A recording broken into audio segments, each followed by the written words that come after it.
సంపాదించుకొనలేదు. మీకేమీ దొరకదు.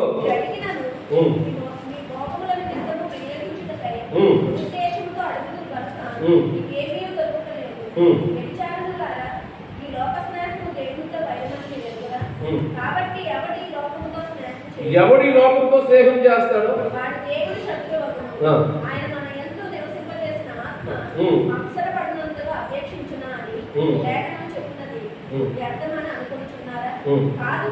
కాదు గాని ఎక్కువ కృపనిచ్చును.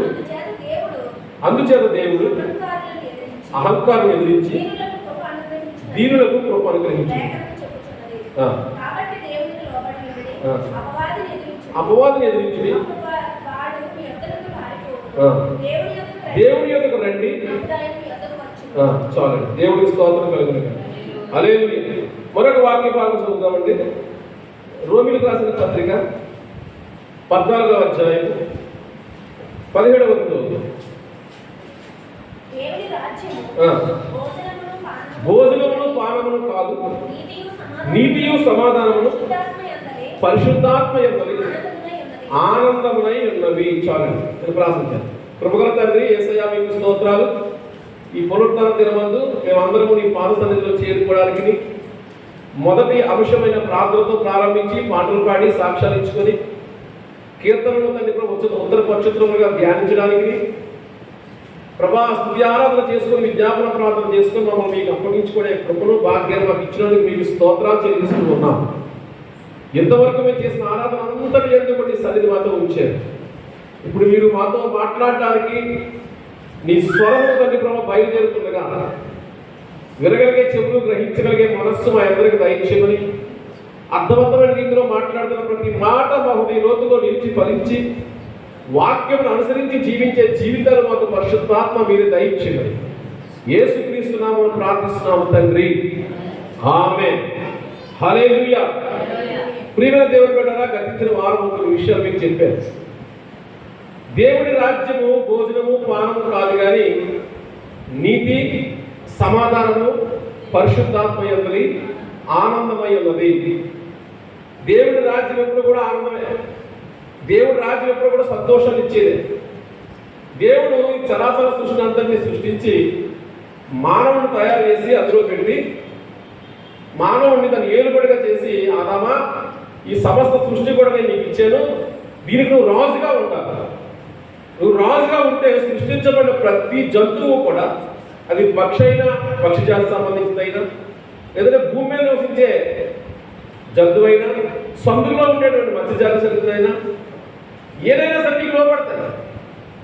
నువ్వు వాటిని ఏలుబడి చేస్తావు. అంతేకాదు ఏదేదో సేర్చిపరిచి చక్కని ఫలవంతమైన వ్యవసాయం చెయ్యి అని ఒక అధికారమైనటువంటి అధికారాన్ని ఇచ్చాడు. దేవుడి స్తోత్రం కలుగును గాక. అయితే ఆదాము ఆ దేవుడి రాజ్యంలో దేవుడు ఇచ్చినటువంటి ఆ యొక్క ప్రాంతంలో ఉన్నంత వరకు కూడా చాలా ఆనందంగాను చాలా సంతోషంగా ఉన్నాడు. ఒకనొక సందర్భం వచ్చింది, సర్పము కుయుక్తి చేత క్రీస్తు యొక్క ప్రేమ నుండి వారి యొక్క హృదయాలని, క్రీస్తు యొక్క సరళత నుండి వారి హృదయాలను ఏం చేసిందంటే దూరం చేసేసి ఆజ్ఞను అతిక్రమించారు. దేవుడికి అవిధేయంగా జీవించారు. వాడు దేవుడు ఏది వద్దనో అది చేయడం వల్ల దేవుడు కోపం వచ్చి వాళ్ళని ఏదేదో తోట నుంచి వెలివేశాడు. దేవుడి స్తోత్రం కలుగుతుంది కదా. ఆ రోజు దేవుడు మనకి ఇచ్చిన అధికారం, దేవుడు మనకి ఇచ్చిన రాజ్యం, అవన్నీ ఏమయ్యంటే అపవాది స్వర్గమైపోయాయి. అందుకే మత్తయి సువార్త 4వ అధ్యాయంలో మనం ధ్యానించాం పోయిన వారం. నువ్వు నాకు సాగిలు పడితే ఈ లోకమును లోకపైను నీకు ఇస్తాను అని అపవాది యేసయ్యతో అన్నాడు. అసలు ఆయన లోకము లోకపైను ఎవరికి? భూమి సంపూర్ణత, లోకము దాని నివాసులు దేవునివి. కానీ దాని మీద ఏలుబడిగా ఉండవలసినటువంటి మానవుడు అధికారాన్ని కోల్పోతే అధికారము సాతానుడు తను సొంతం చేసుకున్నాడు. ఇప్పుడు సాతానుడు ఏమంటే, యేసయ్యా నీ తండ్రి నీకు వాగ్దానం చేశాడు కదా, అడుగు జనులను స్వాచ్ఛలుగాను భూమిని దిగకు సొత్తుగా నీకు ఇస్తానన్నాడు కదా. 2వ కీర్తన 8వ అధ్యాయం 8వ వచనంలో అడిగే కంటే నాకు సాగిలు పెడితే నేను ఇచ్చేస్తాను, అవి నా స్వాధీనంలో ఉన్నాయన్నాడు. యేసు ప్రభు దానికి అంగీకరించలేదు, వాడు గద్దించాడు, వాడు వెళ్ళిపోయాడు. అంటే అపవాది చేతిలో ఉన్న అధికారాన్ని ఎవరికి రావాలి అంటే యేసయ్యకి రావాలి. దేవుడి స్తోత్రం కలుగును గాక. ఆదాము చేతిలో ఉన్నటువంటి అధికారము అపవాదికి వెళ్ళిపోతే అపవాది చేతిలో ఉన్నటువంటి అధికారం అపవాది చేతిలో ఉండడం దేవుడికి ఇష్టం లేదు. అది ఎవరికి రావాలంటే యేసుక్రీస్తు తన కుమారుడికి రావాలి. అప్పుడే ఆ రాజ్యంలో నీతి, సమాధానము, పరిశుద్ధాత్మ, ఆనందము జీవించుకుంటారు. లేకపోతే ఆ రాజ్యంలో ఏముంటాయంటే సాతానుడు ఆది నుంచి అబద్ధికుడు, అపవాది అబద్ధికుడు. ఆ రాజ్యంలో వాడు అధికారిగా ఉంటే రాజ్యాన్ని అబద్ధాలే ఉంటాయి. వాడు అవని మోసపుచ్చాడు, వాడు మోసగారి. ఆ రాజ్యంలో మోసాలే జరుగుతాయి. వాడు ఆది నుంచి నరహంతకుడు, అక్కడ మటలే జరుగుతాయి కదండి. వాడు వ్యభిచారి, అక్కడ వ్యభిచార కార్యాలు జరుగుతాయి. వాడు ఏదైతే ఉన్నాడో ఆ గుణాలన్నీ కూడా వాడి రాజ్యంలో ఉంటాయి. అందుకే 1 యోహాను పత్రికలో ఎవరనండి, మనము దేవుడి సంబంధం మరియు లోకమంతా ఈ దుష్టుడి చేతిలో ఉంది. దుష్టుడి చేతిలో ఉంది కాబట్టి దుష్టుడు చేసే కార్యాలు చేస్తున్న లోకం. అల్పకాల పాపభోగాలు, శరీర కోరికలు, తుచ్చమైన అభిలాషలు, వ్యర్థమైన మనస్సులు, స్వాభావిక విరుద్ధమైనటువంటి కార్యాలు మనం ధ్యానించాం కదా. రామపత్రిక మొదటి అధ్యాయం ధ్యానించాం కదా. వారు స్వాభావిక విరుద్ధమైన కార్యాలు చేస్తున్నారు. స్త్రీలతో స్త్రీలు, పురుషులతో పురుషులు, అవాచ్యమైన నీచమైన కార్యాలు, తుచ్చమైన అభిలాషకు, భ్రష్టమైన మనస్సుకు ఎందుకు అప్పగించబడ్డారు అంటే సాతానుడి రాజ్యంలో ఇవే ఉంటాయి.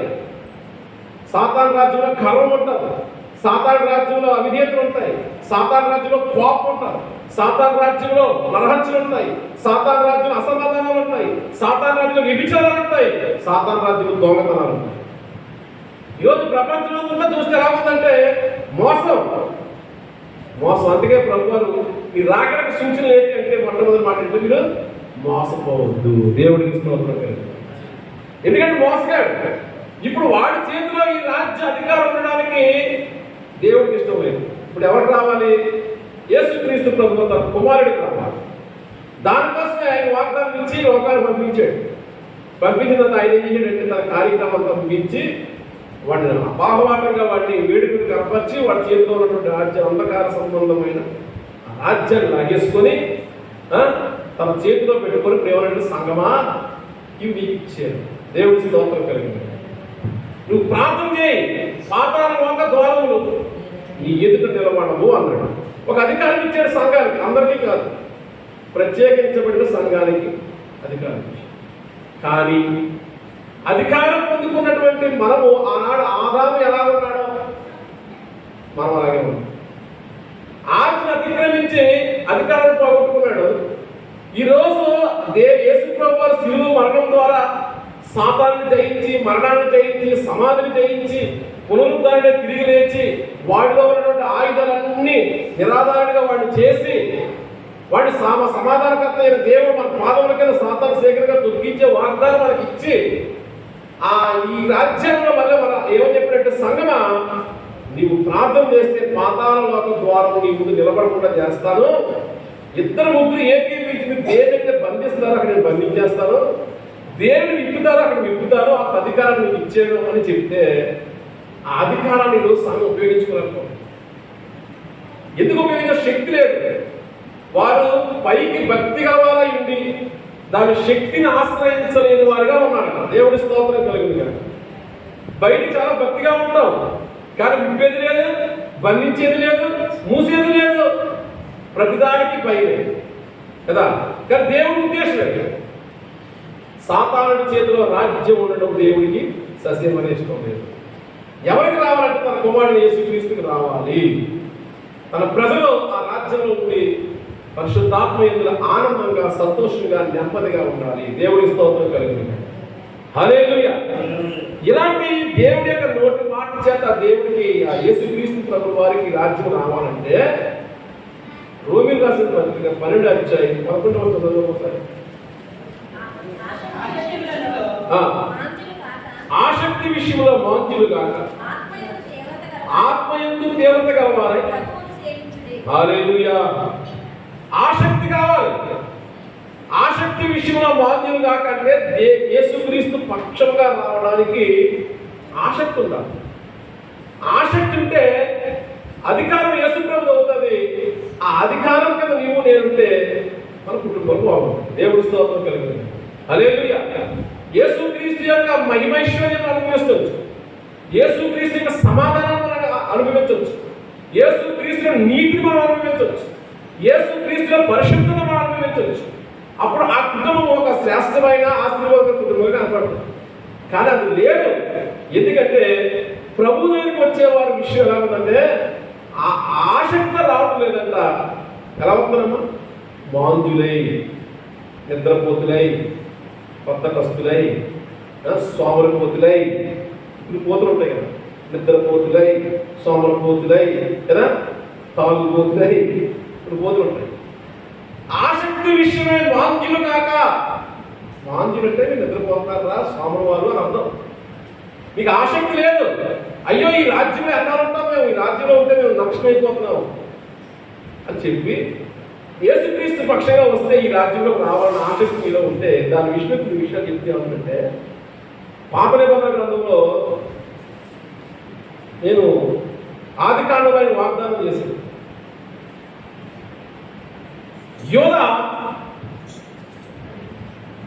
యోధాలో నుంచి శిలోహు వస్తాడు. ఆయన దగ్గర నుంచి రాజదండము తీసివేయబడదు అన్నాడు. వాగ్దానం చేశాడు. రూబేలకు ఒక వాగ్దానం ఇచ్చాడు, షిమ్యోనుకు ఒక వాగ్దానం ఇచ్చాడు, లేవికి వాగ్దానం ఇచ్చాడు. నాలుగో వాడిన యోధా వచ్చేసరికి ఏమైనా వాగ్దానం ఇచ్చాడంటే నీలో నుంచి రాజ్యదండం వస్తుంది అంటే షిలోహు నీలోకి వస్తాడు, యాలబోబు వాడు నీలోకి వస్తాడు, రాజు నీలోకి వస్తాడు, అతని దగ్గర రాజ అధికారం ఉంటుంది అని చెప్పాడు. ఇప్పుడు ఇశ్రాయేలు సామ్రాజ్యానికి రాజు ఎవరు అవ్వాలి? యోధా గోత్రం నుంచి రావాలి. కానీ ప్రజలు ఏం చేశారంటే సమూయేలు దగ్గరికి వచ్చి, సమూయేలు నీవు ప్రవర్తించినట్లుగా నీ కొడుకు ప్రవర్తించలేదు, మాకు మమ్మల్ని ఏమంటారు, రాజు కావాలని అడిగారు.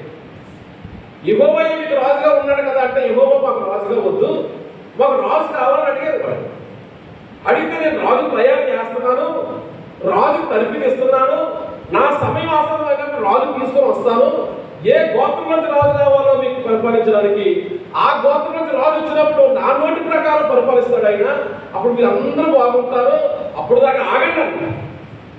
ఆగండి అంటే ప్రజలు ఎవరంటే చర్చించారు, అర్జెంటుగా మాకు రాజు కావాలి. వాళ్ళు కోరుకున్నారు. కోరుకున్నప్పుడు ఏం చేయాలంటే సౌలుని రాజుగా ఇచ్చి, దేవుడి స్తోత్రం చెప్పాను పోయిన వారం అంతా వివరించారు. సౌలుని రాజుగా ఇచ్చే ముందు దేవుడు చెప్పాడు, రాజుగా సౌలు మీరు కోరుకున్నారు కాబట్టి సమూయేలు ఏడొద్దు, వారు నిన్ను కానీ విసర్జించారు, నన్నే విసర్జించారు, నా పరిపాలనే వద్దనుకున్నారు, నా నీతి న్యాయాలే వద్దనుకున్నారు. వారు సొంతంగా రాజును కోరుకున్నారు కాబట్టి వాళ్ళు ఇచ్చేయి అని చెప్పి సమూయేలు ఇచ్చేసారు, సౌలు ఇచ్చేసారు. సౌలు పరిపాలనకు వచ్చిన దగ్గర నుంచి ప్రజలు ఏడుస్తూ ఉన్నారు, అయ్యో మేము పాపం చేసాము, అయ్యో మేము దౌర్భాగ్యమైన కార్యాలు చేసాము, ఎందుకంటే ఈ సౌలు మమ్మల్ని సరిగా పరిపాలించలేదు, మేము పాపం చేస్తున్నామని వాళ్ళు ఏడ్చారు కదండి. అప్పుడు దేవుడు ఏమంటే సౌలు ఒక అవిధేయమైన కార్యాలు చేసిన తర్వాత సౌలు రాజుగా చేసినందుకు దేవుడు పశ్చాత్తాపడి ఈ రాజ్యాన్ని నేను తన పొరుగువాడైనటువంటి దావీదుకి నేను ఇస్తాను అని చెప్పాడు. దావీదు ఏ గోత్రం? యోధా గోత్రం. సౌలు ఏ గోత్రం? బెన్యామీను గోత్రం. బెన్యామీను రాజు రావడం దేవుడు ససేమేరా కాదు, దేవుడు ఉద్దేశం కాదు.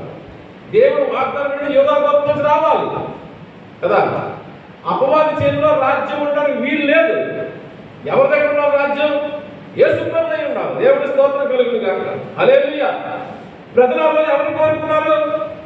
సౌలు కోరుకున్నారు. ఈరోజు మనం ఎవరు కోరుకున్నాం?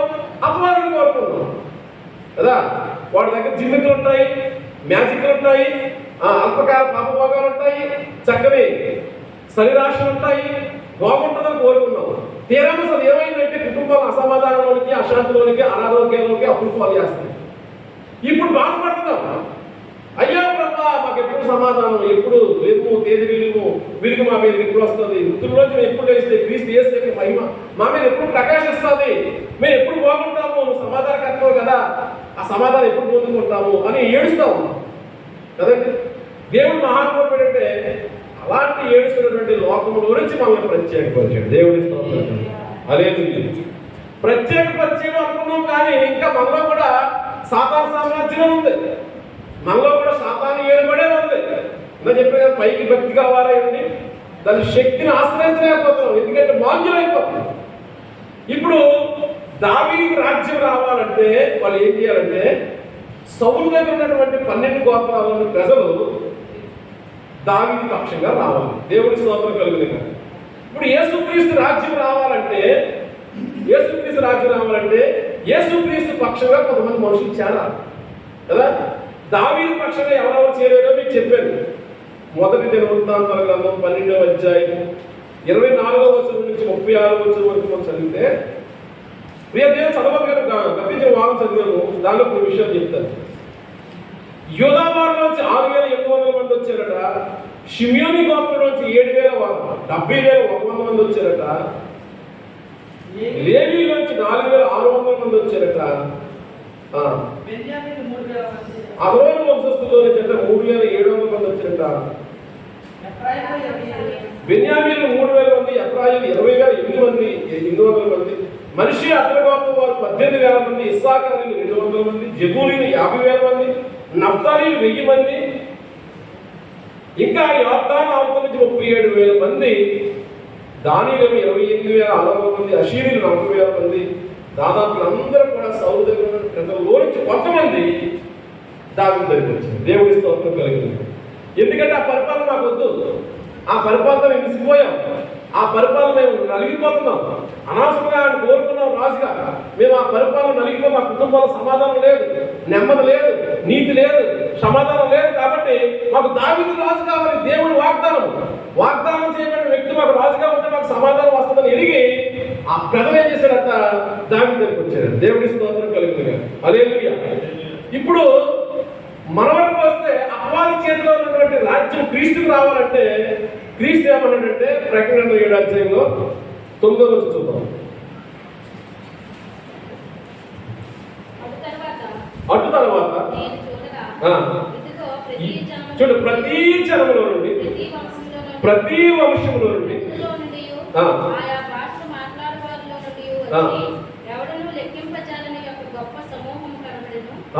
చాలండి. ప్రతి వంశంలో నుంచి రావాలి, ప్రతి జాతిలో నుంచి రావాలి, ప్రతి భాష మాట్లాడే నుంచి రావాలి. ఆయా ప్రాంతాలలో ప్రజలందరూ కూడా యేసుక్రీస్తు పక్షముగా రావాలి. దేవుడికి స్తోత్రం కలుగునుగా. హల్లెలూయా. యేసుక్రీస్తు పక్షంగా రావాలి. అయితే యేసుక్రీస్తు పక్షంగా రావాలి అంటే ఆనాడు దావీదు పక్షంగా చేరిన వారికి, యేసుక్రీస్తు పక్షంగా చేరిన వారికి కొన్ని షరతులు ఉంటాయి కదా. షరతులు చెప్పారు. అందులో మొట్టమొదటి షరతు ఏం చెప్పారంటే, యేసుక్రీస్తు రావాలి అంటే ఎలా పడితే అలా వచ్చేకూడదు. ఎవరు పడితే వారికి ఎంట్రీ ఉండదు, ఎవరిని పడితే వారిని తన సైన్యంలో చేర్చుకోడు. ఎవరిని చేర్చుకుంటాడట? మొదటి పేతురు 1వ అధ్యాయం 23వ వచనం ప్రకారము,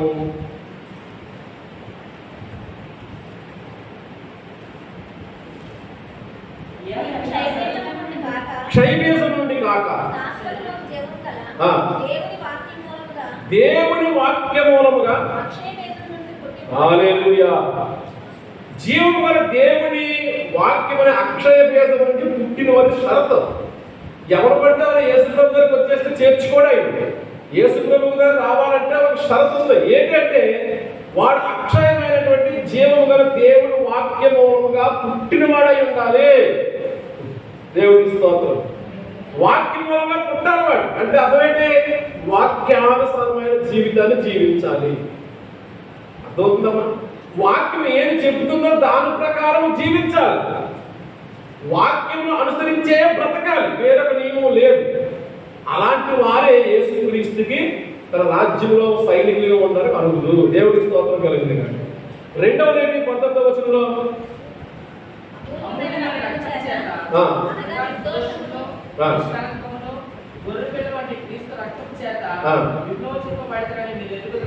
చాలండి. హల్లెలూయా. ప్రియ దేవుడు చెప్తున్నాడు కదా, అక్షయమైనటువంటి యేసుక్రీస్తు యొక్క రక్తము చేత విమోచించబడాలి. వాక్యము ద్వారా పునర్జన్మ ఎత్తాలి, రెండో జన్మ ఎత్తాలి అంటే వాక్యానుసారంగా జీవించాలి. రెండవది యేసుక్రీస్తు రక్తంలో కడుగుబడి రక్షణలోకి రావాలి. దేవుడి స్తోత్రం కలిగి రక్షణ అనుభవం. ఇశ్రాయేలీయునికి ప్రత్యేకత ఏంటి?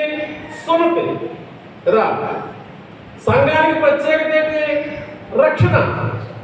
యేసుక్రీస్తు రక్తంలో కడుగుపడాలి, వాక్యానుసారంగా జీవించాలి, యేసుక్రీస్తు రక్తంలో కడుగుపడాలి, రక్షింపబడి వాక్యానుసారంగా బ్రతికిన వారు మాత్రమే యేసుక్రీస్తు సైన్యంలో ఉండడం అర్హులు. దేవుడికి స్తోత్రం కలుగుతుంది. హల్లెలూయా. ఒకవేళ అలా కాకుండా ఉంటే ఏం చేశాడు? వారి మీద పాపము ప్రభుత్వం చేస్తుంది కదా. ఎందుకు కడగబడాలి? కడగబడ్డం ద్వారా పాపము నా మీద ప్రభుత్వం చేయదు. పాపములకు అధికారైనటువంటి వాడు బాబు ఏడు పడిపోతాయి. పాపములకు మరణానికి అధికారైనటువంటి అపవాది చేత కలిగినటువంటి ఆ అధికారం కింద మనం ఉండకూడదు. ఏం చెప్పాడు? రోమపత్రిక 7వ అధ్యాయం 14వ వచనంలో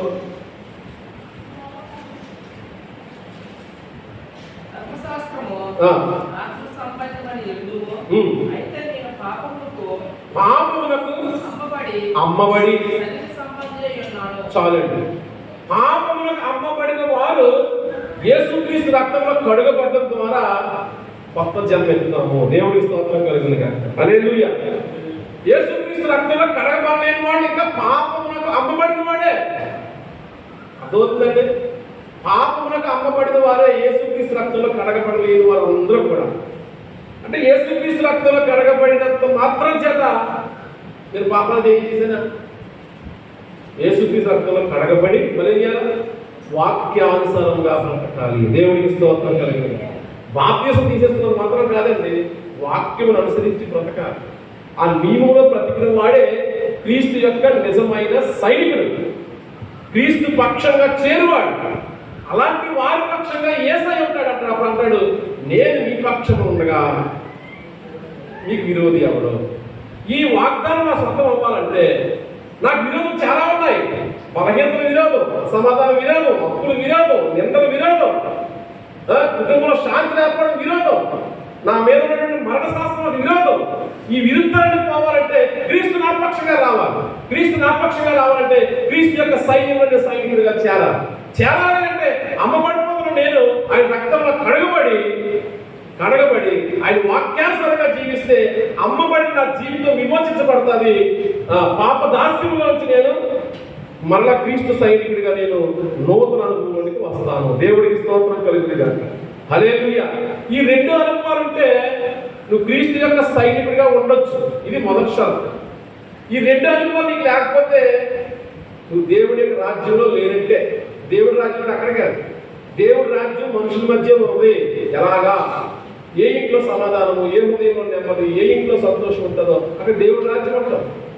ఏ ఇంట్లో గొడవలు ఉంటాయో, ఏ ఇంట్లో పరపంచులు ఉంటాయో, ఏ ఇంట్లో అనుమానాలు ఉంటాయి, ఏ ఇంట్లో దెబ్బలాటలు ఉంటాయి, ఏ ఇంట్లో అప్పులు ఉంటాయి, దేవుడి స్తోత్రం కలిగింది.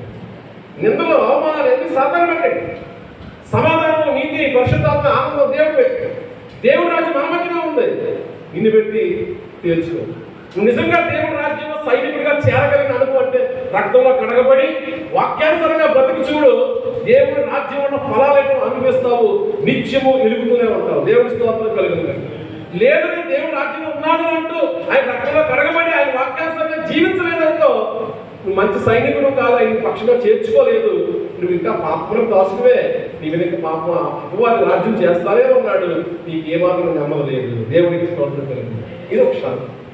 ఈరోజు ఈ షరతు దాటికి వస్తే, ఈ షరతు పాటికి వస్తే నిశ్చయంగా మన కుటుంబాల్లో దిగులు, కన్నీరు, వేదనలు, కన్నీరే నన్ను బాధిస్తుంది. ఎందుకు బాధిస్తున్నాను నా కన్నీరు? ఎందుకమ్మా నువ్వు పడ్డ పోటేటమ్మని కన్నీరు బాధిస్తున్నాను. కన్నీరే. 2 కన్నీరు చెప్పారు శుక్రవారం నాడు. ఏ కన్నీరు? సంఘానికి కన్నీరు ఒకటే కన్నీరు. రేయి మొదటి జామునే నీ పిల్లల కోసం ఏడవ కన్నీరు. హతులైపోయిన ప్రజల కోసం తరతరమైనగాను కన్నీరు ఓటగా మార్చుకోవడం కన్నీరు. దైవ చిత్తానుసారంగా దుఃఖమే సంఘానికి ఉండాలి. కానీ ఇంకా మానసికమైన ఒత్తిడి, అప్పులతో ఒత్తిడి, బాధలతో ఒత్తిడి, ఆ కన్నీరు అది అపవాది చేసే కన్నీరు. నీ కన్నీరు ఏదైనా ఉందంటే సంఘానికి ప్రసవమైన కన్నీరు కావాలి, ఆత్మల కన్నడానికి కావాలి, పరిశుద్ధాత్మలో ఆ కన్నీరు కావాలి. దైవ చిత్తానుసారంగా దుఃఖం రక్షణాత్మైన మారు మనసు కలగజేస్తుందని ఆ రక్షణ మారు మనసు కన్నీరు కాల్చాలా. కృతజ్ఞత పూర్వకమైన కన్నీరు నీలో రావాలి. కానీ ఇంకా దిగులుతో, ఇంకా వేదనతో, ఇంకా ఊరుకుతో ఆడు కొట్టాడు, ఈడు కొట్టాడు, అది లేదు ఇది లేదని ఏడుస్తున్నావు అంటే నీ మీద సాతాను ఏడిపిస్తున్నాడు. సోమల వాటి చేరు నేను దాటి రాగా మొండ కుక్కలున్నాయి, దూరగుండ కప్పేసాయి, నీ గోడ పడిపోయింది. నీకు అర్థమవుతుంది విషయం. నువ్వు క్రీస్తు పక్షంగా వచ్చినట్లయితే ఈ రోజు నుంచి సరే